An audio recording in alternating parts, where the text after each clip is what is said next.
تماشاوان هێژا دەم باش ئیرۆ میوانێکی منی تایبەت هەیە و مژارێکە گەلێکی تایبەتە حتانەها ئەو من ji بەغدایê kiriye میوانê xwe îro li stûdyoya hatiye Hewlêrê me jî anî stûdyoya Rûdawê mijara giring çi ye pirskirêka koçberan e ya penaberan e pêşa roja wan e li vir ji bo çi sebeb çi ye ku UNHCR Komîseriya Bilind ya koçberan ya netewên yekbûyî alîkarî ji ser wan قطكريه ام دچنه کیجان کامپی کیجان کوچبری هر گازنان جه نتوین یک بوید کد ویجه نتوین یک بوید دی گوه نادمه دی جه دوسیه خواه آویتنه امی وان مجاران لگل میوان خواه گوتو بیج بکن میوان من نونره UNHCR لعراق جو نیکولاس بوسه برز بوس بخیر هاتی ویلکم جبو معزوبانیه و زور سپاس روداویره باشه من گوت یعنی ام نوا خلکی دا دگرن نوا کوچبران دا دگرن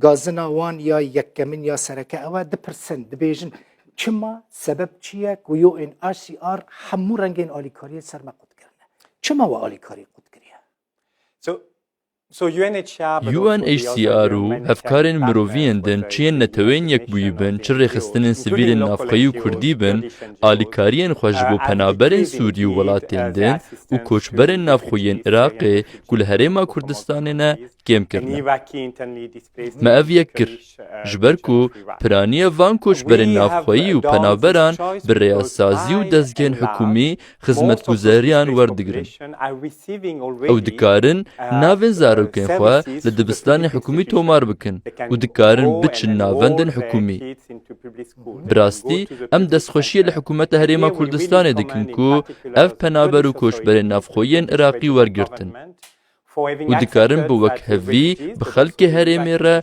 خدمت گزارین حکومت ورگرن لوما پیوستی وان کمتر بمهیه و اف تشتکی پر باشه خاصما ام تف دزانن کل سرانسری جیهانه کریز هنه وک غزه، اوکراینا، اتیوپیا، بانگلادش و میانماره.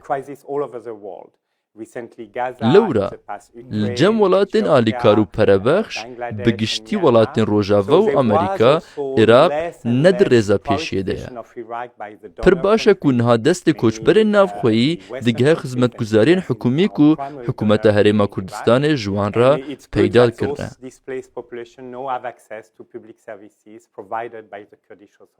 باشه اف هالوستا و یعنی اف قطبون آلیکاریه آلیه نتوین یک بوی و حتی کنگی بردوام بکه؟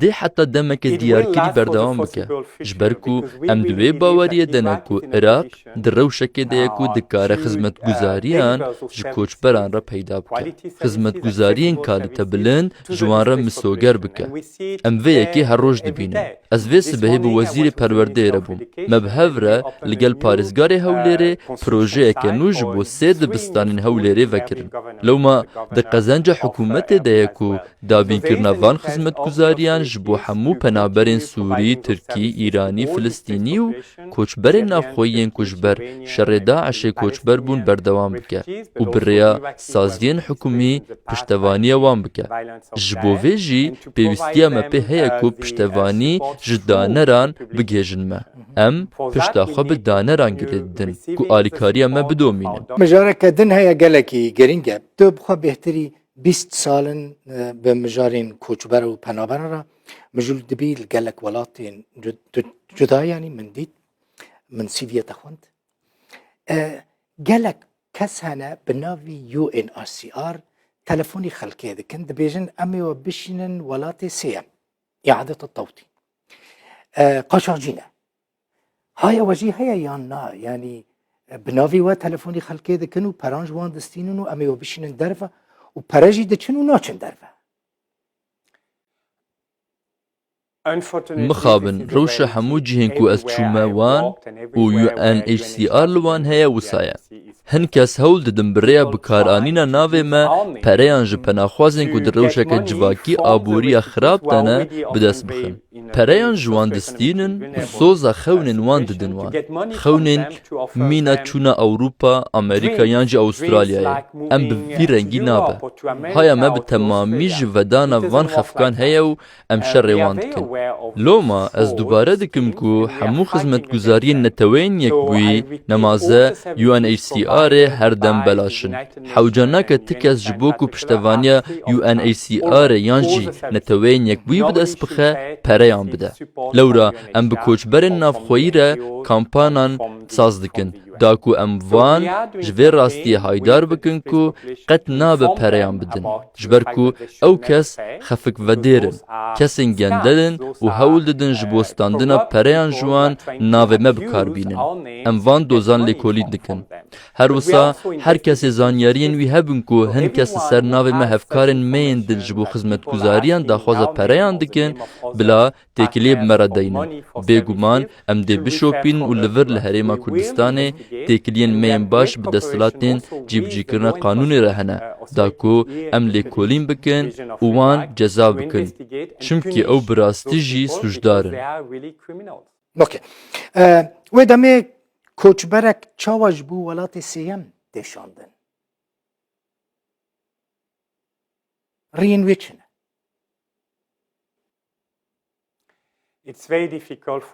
Pir dijwar e ku penaxwazek ji welatê yekem ku lê penaxwaze ji bo welatekî din bê veguhestin. Lê bi baweriya min a ku di pirsa te de girîng e, ev rastiye ku penaber û koçberên navxweyî li Herêma Kurdistanê pir baş hatine pêşwazî kirin. Dikarin biçin dibistanê û sektora tenduristiyê ji wan re berdest e. Piraniya wan dixebitin. Rojane karkeriyê dikin. Ev ne karekî destûrdayî ye, ne di sektora fermî de ye û ne karmendin. Lê dîsa jî dikarin rêyekê ji bo peydakirina debara xwe bibînin. Tiştê ku em dixwazin, lê mikur werin ew e ku li vir reftareke baş bi penaberan re têkirin. Çi ji aliyê hikûmetê û çi jî ji aliyê civaka Kurdî ve ku divê ez pesnêwan bidim, ku alîkariya penaberan kirine û bûne wek xwişk û birayan û deriyên mal û dilên xwe ji wan re vekirin. Da ku ew kes hest bi parastinê bikin. Çûna welatekî din pir zehmet e. Tenê kêm kesên ku rewşeke wana tenduristiyê taybet heye yan jî hin kesên ku ser bi hindikahiyeke etnîkî yan olî ne hewce dike ji bo welatê sêyem bên şandin, ji ber ku derfeta mayîna wan li Kurdistanê pir kêm e. Lê ji sedî nod û neh ji penaxwazan dikarin li bendê bin heta dem were ku bi ewledarî û rûmet vegerin welatên xwe. Ev niha Sûriyan li xwe nagire, lê em hêvî dikin ku bikarin rojekê vegerin. Okay. Tenê ez vê dixwazim bizanibim. Hûn wan dişînin derve yan ew welatên ku diçin wan koçberan dixwazin. Dixwazim metodê bizanibim. Ji ber ku birêz Nîkolas gelek pirs ji me re tên. Rastî yanî ez misalan mesela koçberan re jî mijûlim dipirsin dibêjin edalet dişandina koçberan de ji bo welatê sêyem tune ye. Hinek dibêjin peran didin ji bo ku dosya wan bidin ser ji bo derve werin şandin. Korupsiyon heye dibêjin. Tib mes'ûlê berpirsê yekem ê vê dosyayê tib mes'ûlê yekem ê koçberanî li Iraqê.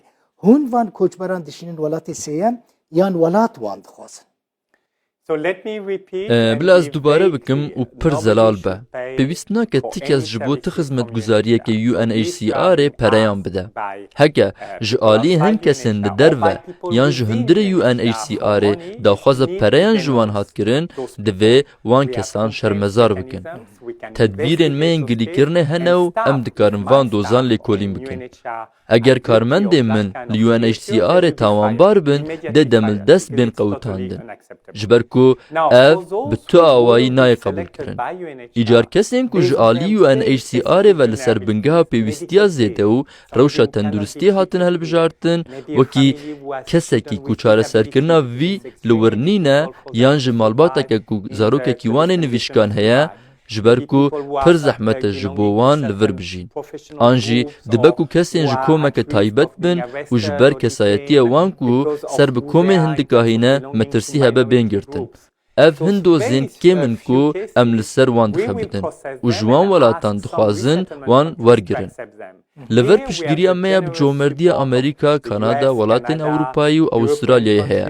Lê piştgiriya wan a bi comerdî sînordar e. Ne gelek kesin. Li ser asta cîhanê jî ji sedî yekê penaberên me hene ku di rêkarên UNHCR û rêxistina koçiya navdewletî re derbas dibin, da ku bikarin li welatê sêyem li cîhana rojavayê werin bicîkirin.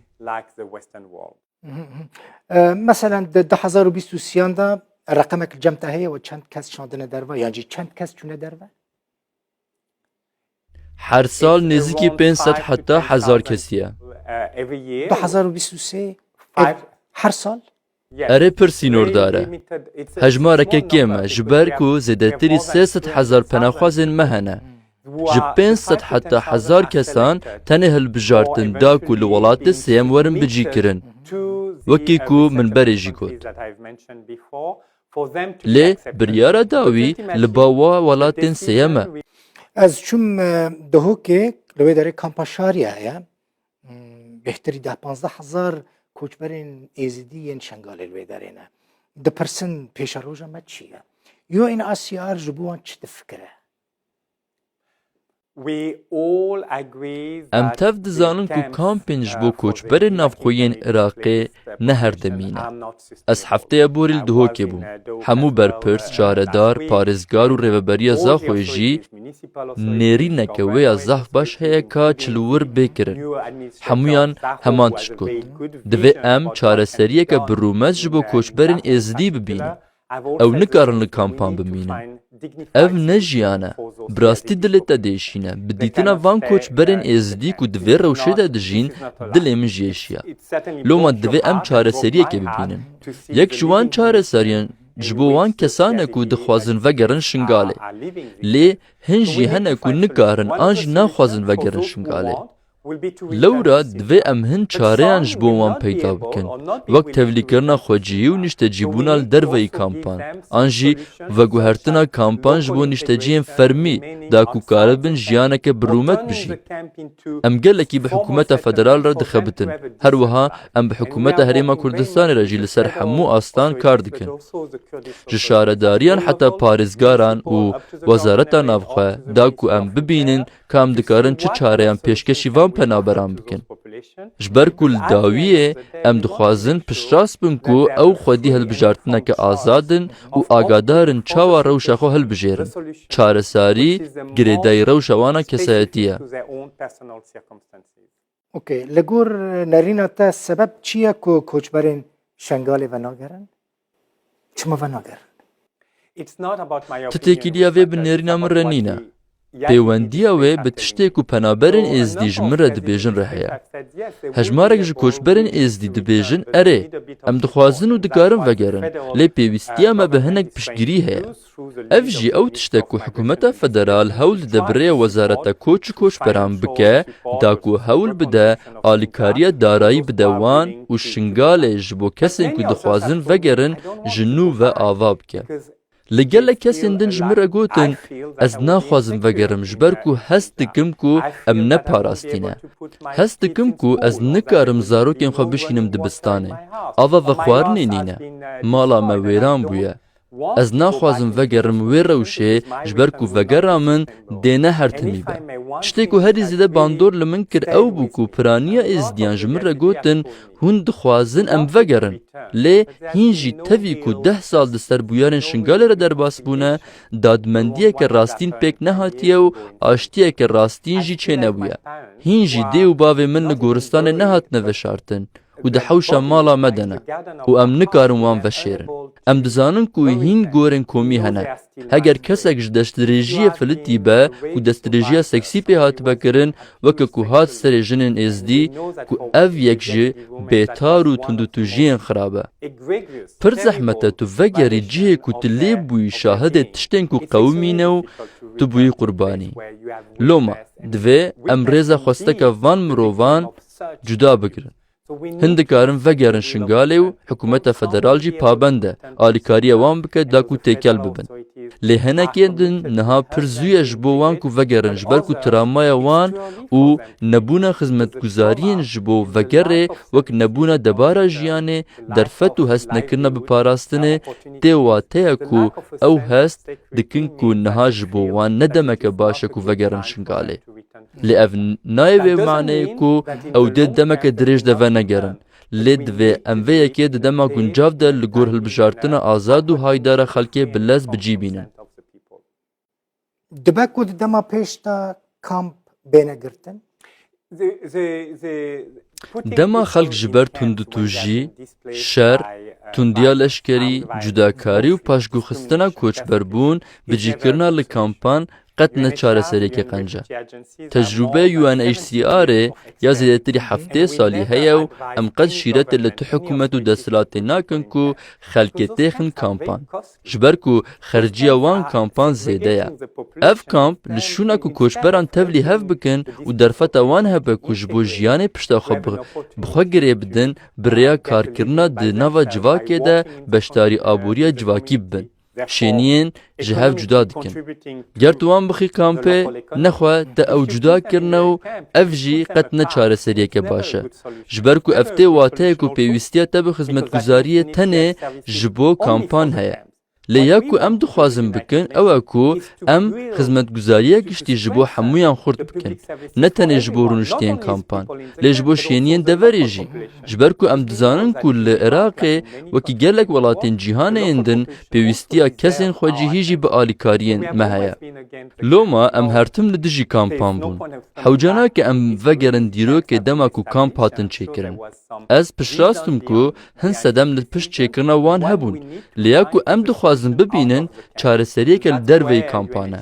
Li vir jî UNHCR di şêwirandina hikûmetan destpêşxer e ka bijardeyên cuda, modelên cuda û modelên alternatîv çine da ku koçberên navxweyî û penaxwaz dema li kampan dijîn bikarin xwedî ve bijarkên cihê bin ku bi rewşa wana kesane re guncav bin.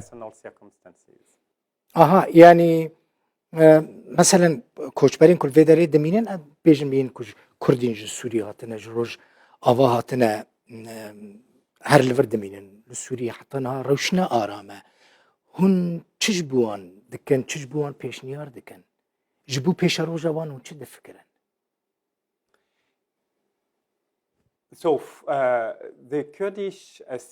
Kurdên Sûriyê ku mêvandariya wan bi comerdî li vir hatiye kirin, kêm zêde 270,000 kesin.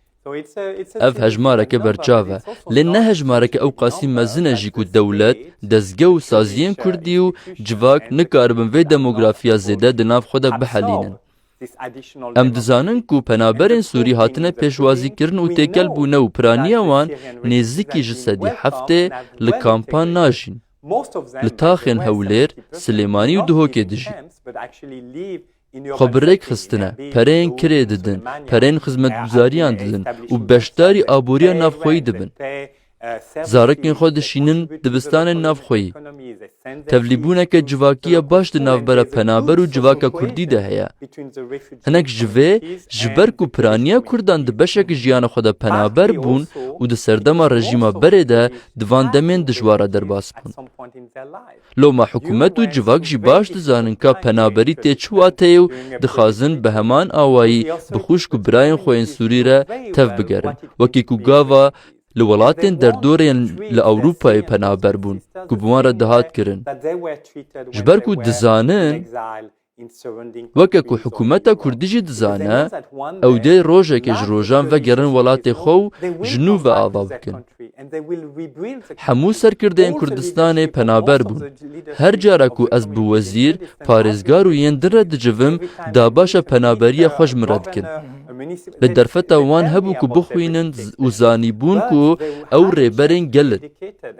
Ji min bawer bike wê rojek were ku ev penaberên Sûrî ku niha li Herêma Kurdistanê ne bibin serkirdeyên nû li Sûriyê. Ew dikarin welatê xwe ji nû ve ava bikin. Lê ev bi demê vegirêdayî ye. Haya me ji vê dîrokê heye û em dizanin ku Sûriye nemaze Bakurê Sûriyê wê aram bibe û hêza xwe ya aborî û çandî bi dest bixe. Pir giring e ku Kurdên Sûriyê di wê demê de vegerin. ji ber ku ev jiyana wan e û dikarin vê yekê bikin. Ji ber ku li vir reftareke baş bi wan re hatiye kirin da ku bibin nifşê nû yê serkirdeyên Sûriyê. Giring e yani divê tu dibêjî gerek koçber li dawî vegerin welatê xwe lê birêz Nîkolas hinek koçber lê derê hene 12 salin virin 13 salin virin min hinek tîne 15 salin virin. Dizanî yek 15 salan li cihekî bi wek penaber koçber biçavir. Mesela li welatekî Ewropa 3, 4, 5, 6 salan de dibe hemalatî wî welatî. Wek nimûne mesela Swêd û li Skandinavya 4-5 salan de dibin hemalatî. Li Almanya 5-6 salan de dibin hemalatî. Li Kanada 3-4 salan de dibin hemalatî. Lê li vê derê her bi form û îqama salekê dimîne.